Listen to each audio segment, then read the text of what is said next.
Hello. അപ്പോൾ ഇതാണ് ഞങ്ങളുടെ ഒരു കുഞ്ഞ് റൂം ടൂർ എന്ന് പറയുന്നത്.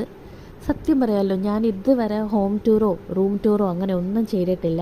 അതുകൊണ്ട് എനിക്കിത് എങ്ങനെ പ്രസൻറ്റ് ചെയ്യണമെന്നും അറിയത്തില്ല കേട്ടോ. പിന്നെ ഈ വീഡിയോയിലൂടെ നിങ്ങൾക്ക് കാണാമല്ലോ എന്തൊക്കെ കാര്യങ്ങളാണ് ഇതിനകത്തുള്ളതെന്ന്.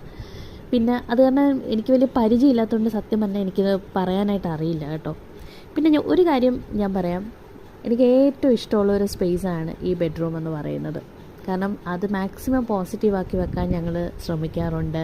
ഞങ്ങൾക്ക് ഇഷ്ടമുള്ള കാര്യങ്ങളൊക്കെ അതിൽ സെറ്റ് ചെയ്ത് വെക്കാറുണ്ട്. പിന്നെ ഇത് ഞങ്ങളുടെ ഒരു ഫേവറേറ്റ് ഫോട്ടോ ഫ്രെയിമാണ് കേട്ടോ. ഞങ്ങളുടെ കല്യാണ ഫോട്ടോയും അതേപോലെ ഞങ്ങൾക്ക് അല്ലാതെ പേഴ്സണലി ഇഷ്ടപ്പെട്ട ഒരു ഫോട്ടോയും കൂടെ വെച്ചിട്ടുള്ള ഒരു ഫോട്ടോ ഫ്രെയിമാണ് കേട്ടോ. അപ്പോൾ പിന്നെ ഇത് സൺറൈസിൻ്റെ ഒരു ഫോട്ടോ ഫ്രെയിമും, പിന്നെ താഴെ കണ്ടത് വാഷ്റൂമും, പിന്നെ ഇതൊരു പോസിറ്റീവ് കോട്ടിൻ്റെ ഫ്രെയിമുമാണ് കേട്ടോ. ഒരു പോൾ ഡെക്കോർ ഐറ്റമാണ്. അപ്പോൾ ഇത്രയൊക്കെ റൂം ടൂറ് ഇഷ്ടപ്പെട്ടെങ്കിൽ ലൈക്ക് ചെയ്യുക.